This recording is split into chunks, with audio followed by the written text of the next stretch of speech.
हमारे नए गली न्यूज़ इंडिया चैनल को सब्सक्राइब करें और बेल आइकन दबाना ना भूलें। दोस्तों, हज एंड उम्रा फ्रॉड के 11वें एपिसोड में आपका स्वागत है। एक बहुत बड़ी खबर है कि अल मोइन अल साबरी टूर एंड ट्रैवल जो है उसका भांडा फूट चुका है।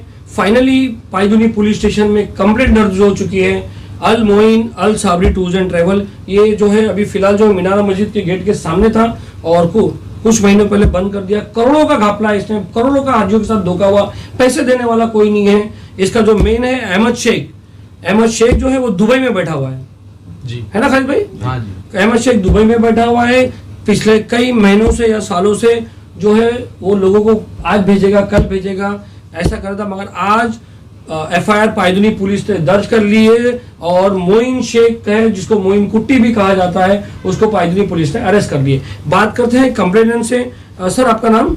मेरा नाम मुस्तफ़ा इब्राहिम खिलौने वाला जी। क्या हुआ था आपके साथ? मेरे साथ ये हुआ था कि 2017 में 21 नवंबर को मेरे हज और टूर हज में भेजने के लिए उन्होंने मेरे से पैसा लिए थे। मैं और मेरी वाइफ के लिए 3,55,000। दो आदमी का 6 लाख के ऊपर हो गया? नहीं, एक आदमी का 1,77,50। 1,77,000 ये हज के लिए लिया था? हज के लिए उन्होंने लिए थे और हम दोनों के लिए उन्होंने लिए 3,55,000। और उन्होंने ये स्लिप भी अपने अल साबरी टूर के नाम से दी थी और ये कहा था कि आपको जरूर भेजा जाएगा। लेकिन फिर वक्त गुजरता गया। फिर बाद में मालूम पड़ा जनवरी 2019 में कि ये जो है ये जो हज उम्रा के नाम से जो ले जा रहे हैं वो कितने जनों को रोक दिया गया है दिसंबर से, मतलब उनको ले जाना छोड़ दिया गया है। तो मैं जब वहाँ पर पहुंचा तो उन्होंने कहा, मेरी वाइफ तो उन्होंने कहा कि हम आपको जरूर भेजेंगे। किसने कहा था आपको? फारूक और मोइन दोनों थे। लेकिन मेन जो था ना, जो उन्होंने मीटिंग वगैरह रखे थे वो फारूक गनी, जिसकी जो है मुर्गे मोहल्ले मैदान के सामने उसकी खुद की भी क्या नाम है? उनका नाम है Al Farooq tour and travel. Al Farooq tour and travel. उसका भी नाम हमने अपने कंप्लेंट में डाला है? जी हाँ। वो उसने तो मेन हम लोग को रुकवा दिया था। बोला कि हम लोग सुन्नी मुसलमान हैं, हम आपके साथ ऐसा कैसा करेंगे। मैं यहाँ पर फ्रंट पे क्यों? यानी मोइन और अहमद के उसमें आया था, सपोर्ट में आया था? हाँ, सपोर्ट में आया था। बोले मैं नुमाइंदा बन के आया हूँ और मर के अल्लाह को जवाब देना है और मैं सुन्नी होकर किसी को वो नहीं करूँगा। मेरी वाइफ जब रोई वो कहा कि मैंने दागीना बेच के यहाँ पैसे भरे हैं और मेरे शौहर ने भी 1 लाख रुपया उधार लेके करे, जो अभी इनके पगार में से सैलरी में से वो कटा रहे हैं। हज के मौके तक आने तो उनका कर्जा अदा हो जाएगा। इस तरह से हमने पैसे भरे। तो बोले कि माँ हम तुमको जरूर हज के लिए लेके जाएंगे, मेरी वाइफ ने यहाँ तक बोली कि कम अज कम हम लोग को पैसा दे दो, हम लोग भी काफ़ी टाइम है तो हम दूसरी टूर में जाके इंतज़ाम करेंगे। तो उन्होंने कहा कि नहीं, और ये मानेगी नहीं। अब इनको भरोसा उड़ के पैसा लेके रहेगी।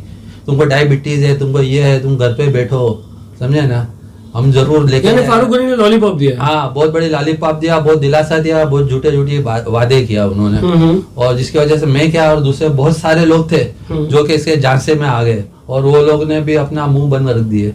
उनको भी सब झूठे वादे किया गया। तो आपने 1,55,000 1,77,000 में की, ये फाइनल अमाउंट था उन्होंने बताया? हाँ, 1,80 बोले थे और 2,500 उन्होंने डिस्काउंट। यानी कम खालिद भाई वही बात आ गई है कि कम पैसे में हज में ये अट्रैक्ट करते हैं लोगों को। जी हाँ। यानी एक बहुत बड़ा स्कैम हो गया ये। हाँ। तो फिर बाद में उन्होंने हम लोग इस तरह दिलासा देकर वो बिठा दिए करके। भाई 1-2 बार मीटिंग भी हुई, 5 जनवरी को भी मीटिंग हुई। उसमें भी ये जो फारूक गनी था उन्होंने भी सबको लॉलीपॉप दिया कि बोले कि हम लोग भेजेंगे तुमको, सबको पैसा में। बोले हम लोग को बोले कि तुम लोग को तो हज को तो अभी टाइम है करके, तुमको रमजान के बाद पैसा देंगे।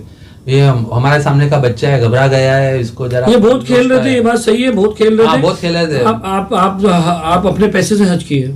हाँ, अभी फिलहाल फिर बाद में मैंने जो है, मेरी उम्र भी जा रही थी, मेरी वाइफ की भी बहुत तबीयत खराब थी, तो मेरे सेठ ने और दूसरे लोग ने मेरी मदद करके हम लोग को जबरदस्ती हज में माशाल्लाह, बहुत अच्छी बात। हाँ, और वो कहा कि जो पैसे आ जाएंगे फिर हमको दे देना करके। बोले लेकिन जाओ इस साल। मैं जा भी नहीं रहा था, लेकिन उन्होंने जो अच्छे लोग हैं उन्होंने जबरदस्ती हम लोग को जाने पे भेजने का इंतजाम किया उन्होंने। पायदुनी पुलिस स्टेशन में आपने बाद में बहुत ही थक हार के, बहुत ही लोग की ना उम्मीद हो के जब मुझे पैसा दूसरे को अदा करना था, तो फिर बाद में मजबूरी की हालत में मैंने, हालांकि लोग ने दिलासा डाल के मुंह को इस तरह से हम लोग को चुप करा दिया था कि हम लोग एकदम भरोसे पे ही बैठे थे। यानी भेजने की लॉलीपॉप दिया सबको, अभी तक देते जा रहे थे, अभी भी दे रहे थे। और बाकी फिर बहुत मजबूरी की हालत में, पर जब मैंने कंप्लेंट किया तो कंप्लेंट पायदुनी पुलिस में, फिर बाद में और डीसीपी साहब के पास गया, डीसीपी साहब ने जो है जोन 2 डीसीपी राजीव जैन, राजीव जैन, उन्होंने हमारी बहुत हेल्प की। जब उन्होंने जब पायदुनी पुलिस में स्टेशन पे फोर्स डाला था, फिर उन्होंने FIR दर्ज की उन्होंने। अच्छा, फिर बाद में कभी वो FIR आज दर्ज हुआ है? FIR तो पहले दर्ज हुई, आज उनको अरेस्ट किया गया है, समझे ना। तो इसमें सिर्फ एक ही मोइन शेख ही अरेस्ट है अभी फिलहाल, मोइन शेख भी अरेस्ट हुआ है। तो अभी लोग का कहना है कि आस्ते आस्ते कड़ी है, इस कड़ी के अंदर जो जो आएंगे अभी दूसरे को भी अरेस्ट करेंगे। अच्छा, तो फिर आपका हज अपने अपने पैसे से कंप्लीट कर लिया? जी हाँ। खालिद भाई से बात करते हैं। खालिद भाई, ये अहमद शेख, मोइन शेख, फारूक गनी, नियाज अहमद, ये सबका अल साबरी, अल मोइन, अल जहां टूर एंड ट्रेवल, आप जरा बता सकते हो क्या रिलेशन है और कैसा है, क्या है? ये सारी, थोड़ा जोर से बोलेंगे। ये सारी जो चीजें चलती है ना, ये सब आता है मामला जाके स्कीम वाला मामला। और स्कीम में सब जो करते हैं, जो भी स्कीम का काम करता है, अभी जैसे साबरी का भी आप देखो, सब स्कीम के ऊपर सबसे पैसे लिए जाते थे।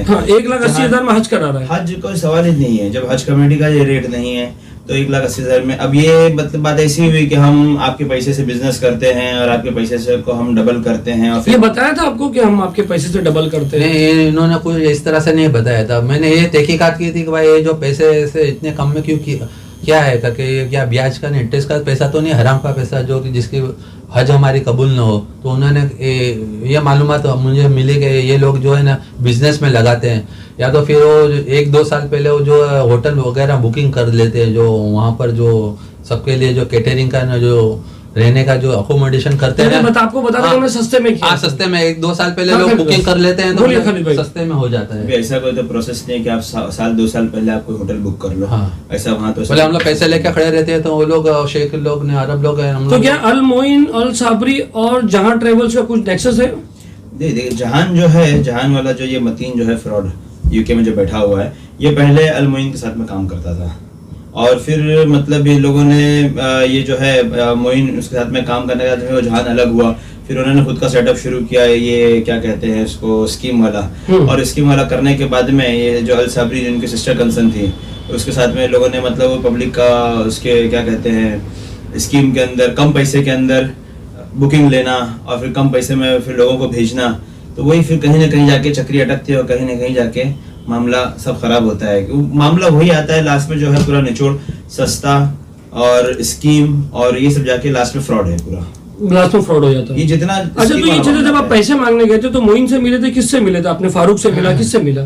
तो जब ये अल मोइन जो है ना लापता, मुझे हम लोग को बताएगा कि ये मतलब गुम हो चुका है। अचानक जो शटर डाउन हो गया मीनार मस्जिद के सामने, बराबर, जहाँ दोनों का बोर्ड लगा हुआ था। हाँ, नहीं, वहाँ पर जब खुला था वो बताया गया कि ये जो है इसके साथ में कुछ धोखा हुआ है। मोइन के साथ में जिन्होंने पैसा लगाए थे ना, वो पैसा लेके चले गया है। एक का नाम वो बता रहे थे आसिफ लोखंड वाला करके, समझे ना, वो हमने पहचानते, वो बोल रहे थे कि भाई आसिफ लोखंड वाले ने हम लोग के पैसे। आसिफ लोखंड वाले ने क्या किया था आपका? मतलब ये लोग नाम लेते थे। हाँ, ये लोग कहते हैं कि इनका मतलब ये कुछ फ्रॉड किया है, जिसकी वजह से हम लोग ये उन लोग कहते थे। हाँ, ये लोग ने पैसे उसको अटकाए थे। ऐसा वो लोग बता रहे, सच है कि क्या? सच है झूठ है अल्लाह बेहतर जानता है। हाँ, तो उन्होंने ये कहा, तो बोले कि अभी इस वजह से वो उसके ऊपर गम लगाए, तो वो मतलब यानी लापता हो गया है अहमद शेख। लगभग 1-1.5 महीना 2 महीना तो लापता हो गया था। सब लोग आते थे, बोले ये लापता हो गया है, जरा घबरा गया। और घर वालों को भी मालूम नहीं है। बोले हम लोग पायदुनी पुलिस स्टेशन में उसकी हम लोग ने कंप्लेंट की है कि भाई हमारा जो है अहमद शेख गुमशुदा हो गया, गुम हो गया है करके। अच्छा, घर वालों ने खुद लिखा है कंप्लेंट? हाँ, ये लोग कह रहे थे। अहमद शेख तो दुबई में है। हाँ, अपनी बात हुई थी अभी फिलहाल दुबई में। हाँ, समझे अपनी बात हुई, क्या कहा था उसने? फिर बाद में वो जनवरी में वो आया था। दोस्तों, हम आपको बता दें, ये अहमद शेख है, ये जो अल साबरी अल मोइन है। बहुत से लोग ने हमें पता चला था, मगर कोई भी शिकायत करने को तैयार नहीं था। जब तक हाजी खुद से शिकायत नहीं करेंगे हम उसको चला नहीं सकते, कुछ कानूनी दिक्कत आती है। अगर हाजी शिकायत करता है तो हमारे पास भी एक लॉ पॉइंट होता है बात करने के लिए। हम आपको बता दें कि यहाँ तक कि हमारे अहमद शेख से बात हुई थी दुबई में कि अगर तू ये पैसे नहीं दिया हाजियों को तो उसने आश्वासन दिया था कि ऐसा होगा वैसा, मगर कोई हाजी नहीं आया। ये पहले हाजी है जो आप इनकी उम्र देख सकते हो, 65 जो 65 साल के हैं, जो आगे आए और आज भी जॉब कर रही है। आज भी जॉब कर रहे हैं और ये आगे है और ये उनको भांडा फोड़ना था। मगर जब ये हज को जा रहे थे उस दिन भी आप मेरे ऑफिस में आए थे, आपने क्या कहा था कि मैं हज को जाके आता हूँ सलीम में, उसके बाद अपन ये जो है चलाएंगे। जी हाँ, राइट है। तो जब तक कोई हाजी कंप्लेंट करने नहीं आता है तब तक हम लोग न्यूज नहीं चला सकते। आपने सबसे पहली कंप्लेंट ये कब दी थी पायदुनी पुलिस स्टेशन में? तो हज से जाने से यानी पहले कभी कितने महीने हो गए? 2 महीने हो गए? 2-3 महीने हो गए। 3 महीने पहले आपने कंप्लेंट दी थी, पायदुनी पुलिस ने कोई एक्शन नहीं लिया। हाँ, फिर बाद में FRI दर्ज उन्होंने 3 महीने बाद भी? हाँ, वो भी DCP दो महीने के बाद 2 महीने के बाद भी, ठीक है। और फिर भी अरेस्ट नहीं हुआ? नहीं हुआ, फिर भी अरेस्ट। अच्छा, तो इसको आपको स्टेटमेंट के लिए बुलाए थे?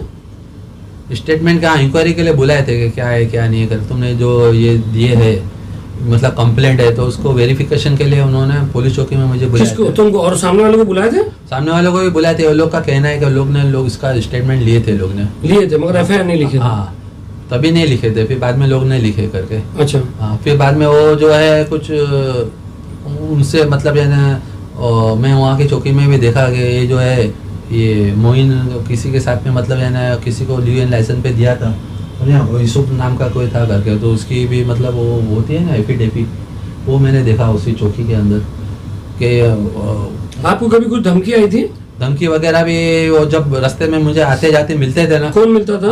वो मैं पहचानता नहीं था। एक दफा तो नियाज अहमद मिला था जिन्होंने 50,000 की ऑफर की थी मुझे। क्या बोला था? 50,000 अभी ले लो, बाकी के पैसे अगले महीने देंगे, आस्ते आस्ते थोड़ा थोड़ा करके। तो वो तो धमकी नहीं भी ना? हाँ, वो धमकी नहीं हुई। इसके बाद में फिर बाद में ये दूसरे लोग जो मिलते थे मैं जब मीनारा मस्जिद से नमाज पढ़ के एक बार निकला तो मुझे कह रहा था कि तुमको जो है आधा पैसा ले लो करके, नहीं तो फिर मैं बोला कि नहीं भाई मुझे फुल एंड तो मतलब ये तो धमकी नहीं है, तो ऑफर देते ना। धमकी नहीं है, धमकी एक अलग होती है। धमकी बोलते हैं बाकी उन्होंने कहा था हम लोग देख लेंगे कर तुम। हाँ, ऐसा वगैरह।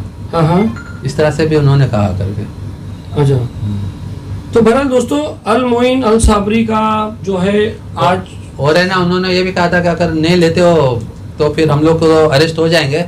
अरेस्ट हो जाएंगे तो फिर बाद में पैसे भूल जाएंगे। जामीन पे छूट जाएंगे हम लोग। ये सब बेल पे। ये इनकी स्टाइल है धमकी देने की। हाँ, बेल्स पे हम छूट जाएंगे, फिर तुम्हारा पैसा गया करके, समझे ना। फिर तुम्हारा पैसा गया, फिर तुम सालों साल चलते रहेगा, समझे ना। हाँ, यही जो है ना, यही हाजियों को बताया जाता है कि देखो अगर कोई भी फ्रॉड करता है उनको यही बताया जाता है कि अगर तुम कोर्ट में जाओगे तो टाइम लगेगा, ये लगेगा। और वाकई में थोड़ा लॉ का प्रोसेस थोड़ा लंबा होता है। जिस तरह इनको कंप्लेंट लिखाने में 2 महीने लग गए, उस तरह कोर्ट में जाके ये करने में बहुत जो अपनी लॉ मशीनरी है वो हिसाब से अगर काम करें तो थोड़ा वक्त लगता है। और इसी का ये लोग फायदा उठाते हैं और कंप्लेंट करने को मना करते हैं। और लोगों के माइंड में ये है कि अगर एक बार कंप्लेंट कर ले तो कौन कोर्ट के चक्कर खाएगा, ये करे। मगर दोस्तों कहीं ना कहीं से शुरुआत होनी चाहिए और वो शुरुआत हो चुकी है। मोइन अरेस्टेड है। Al Sabri tour and travels and Al Moin के Al Sabri tour and travel का जो है ये पायदुनी पुलिस ने FIR दर्ज कर ली है। सेक्शन जो है वो सेक्शन हमने लिखा है यहाँ पर 400 पॉज करो। दोस्तों पायदुनी पुलिस ने FIR दर्ज कर ली है। CR नंबर 172 सेक्शन लगा है 420, 406 और 34 के तहत लगाया। कल मोइन को कोर्ट में प्रोड्यूस किया जाएगा। लोगों से अपील है कि जो लोग इसके शिकार हैं वो लोग आगे आए और पायदुनी पुलिस स्टेशन में कंप्लेंट करें इसके बारे में, या तो हमसे कांटेक्ट करें, हम आपको बताएंगे कि कैसे कैसे क्या कांटेक्ट कैसे करना। देखिए एक ज़ईफ आदमी ने जो है इसके खिलाफ आवाज़ उठानी शुरू की। इनका साथ दिए, सपोर्ट कीजिए, लॉलीपॉप देते रहिए, पैसे कहीं नहीं आएंगे। जितने लोग हैं इसमें उसको बेनकाब करना है। जितने लोग हैं जैसे जहां टूर एंड ट्रैवल जो लंदन भाग चुका है, आपको पता है जितने बड़े बड़े लोग हैं जो लंदन भागते हैं उनको वापस लाना बहुत मुश्किल हो जाता है। सारे आप देखो कि ये मोदी वो मोदी सब लंदन भागे हुए। नदीम श्रवण जो है लंदन भागा हुआ है। वहां पर केस लड़ने के लिए एक जो वकील है उसकी भी कीमत बहुत होती है, तो इस करके बहुत मुश्किल हो जाता है उनसे कांटेक्ट करना क्योंकि वो लंदन निवासी हो जाते हैं। तो लोगों से अपील है कि अहमद शेख जहां पर भी हो, दुबई में है, नियाज अहमद, फारूक गनी, ये सब जो लोग हैं इनके खिलाफ जिस की कंप्लेंट है वो हमसे कांटेक्ट करें, हमारे हेल्पलाइन में कांटेक्ट करें और जो है इनकी कंप्लेंट को मजबूत करें और इसको जो है EOW में इतनी कंप्लेंट कीजिए कि इसको EOW हो जाए। इसके झांसे में बताएं। सलीम शेख, गरीब न्यूज़, बहुत बहुत शुक्रिया। खालिद भाई आपने रात को अपना वक्त निकाला, चाचा आपका बहुत बहुत शुक्रिया कि आप ओपन कैमरे में आके बात की। जी हाँ, ठीक है। कल अच्छा कल आप वकील खड़ा करेंगे? हाँ करेंगे। ठीक है, हम भी अब कॉन्ट्रैक्ट करेंगे, हम इसके साथ में रहेंगे। हाँ जी। बहुत बहुत शुक्रिया, करेंगे से बात करेंगे।